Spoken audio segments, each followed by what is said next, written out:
Recently, Mr. Trump has not yet reached his White House to his because many guests may not know that our White House is near us, where the government works, good decisions are made there, and different decisions are made there in Washington. So, he has already stated that if the BRICS states use or do not use the dollar, then he will introduce 100% duty against all these states. And this perhaps is one such threat to the state in general. Americans have had a nightmare about specific banks. Will banks punish companies in this way, in order to state in the forehead that states will be punished and all products will be taxed 100%.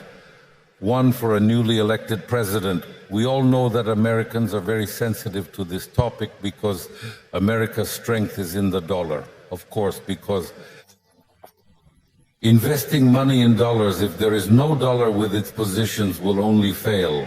The American economy, with its huge debt, with the fact that, as it were, the dollar brings huge profits to banks and so on. Is that what you think of the new president's move? Won't what you said finally undermine confidence in the United States, in its policies, in its financial system? Will find the BRICS countries and other states even faster to flee from the dollar and get rid of this system?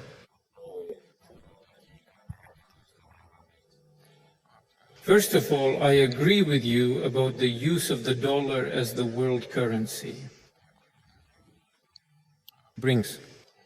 The United States has a lot of unearned money. According to our experts, somewhere in the last 10 years, they received approximately $10 trillion just like that from heaven for the facts of use. The dollar as the world's reserve currency, well, it's on bets, on placements in their banks there and so on. 10 trillion is decent. Very much it means that they consume more than they produce. This is a very important thing. That is, in fact, the United States, at the expense of the dollar, continues to exploit other economies of the world in its favor. Few people think about it, but it is a fact. And on that part, I agree with you. It's one now too. You said that. The son of President-elect Trump has threatened that those who do not use the dollar, he will impose sanctions against them there and increase tariffs. As far as I know, he didn't say that. I understand that everything that has to do with the United States causes a certain reaction in us. As far as I could see, however, I had no time to particularly look at what was happening somewhere beyond the hill, but nevertheless, I paid attention to it. He said that if someone forbids the use of the dollar and restricts it, he will react accordingly. It's not the same thing. It is one thing to prohibit the use of the dollar and another thing to another.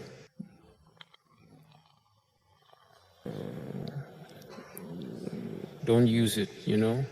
These are different things completely, that's why. 2 to 3. After all, the newly elected president has not been in the same position for 4 years.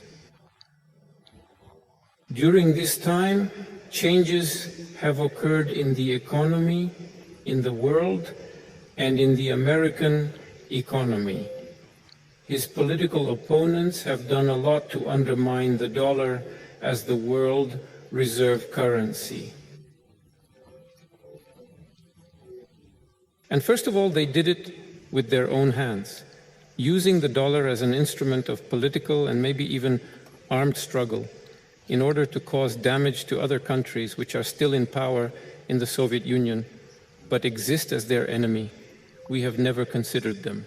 They suddenly decided that we adversaries began to impose restrictions. And taking into account the fact that the share of SA in the world economy is decreasing, and therefore the influence of the dollar on world economic processes is also decreasing, processes associated with the use of other instruments naturally occur. For example, on Bitcoin, who can ban it completely? No one AA. The use of other electronic means of settlement, who can ban anyone, because these are new technologies and whatever happens with the dollar, these tools will evolve one way or another.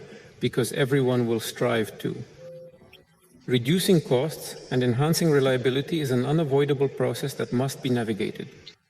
Lead 10 has nothing to do with it at all, but if there is a further continuation. Reducing the use of the dollar in the world and with their own hands. They will, of course, undermine the basis of their economic power. That's pretty obvious. I completely agree with you here. Ultimately, here we are at last. We never declined the dollar. Did we reject it? No. We refused its usage. Yet we refused it, and they acknowledge they struggled and confronted the inherent issues of the dollar itself. Now it's crucial to contemplate our next steps. All of this stems from a confidence built through exclusion. This is equally unacceptable in the economic realm. Understanding the world's ongoing processes is vital, and it is upon this understanding that we must structure our policies, even internationally. Observe the natural occurrences in various nations. Countries, even unwavering allies of the United States, are decreasing their gold and foreign exchange reserves in dollars and euros. It's noteworthy that this reduction has spanned the last decade.